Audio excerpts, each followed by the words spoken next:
To fix the problem where your always on display doesn't work in OnePlus 13, first we need to open a settings on our smartphone device.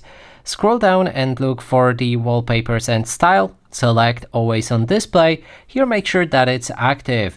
And if it doesn't work when it's active, you can move to display settings and make sure to tap on each of the things like a info and adjust the options visible, so you can disable them like this or activate them by clicking on it like that. When it's white, it's on. When it's grayed out, that means it's off. You can also manage the contextual info. And we also have new notifications that will pop up on our always on display. When it's deactivated, they won't show up. And finally, there's a display mode. And this is the most crucial setting, as if you're in the power saving mode, your always on display will not show if the phone has been stationary for a while.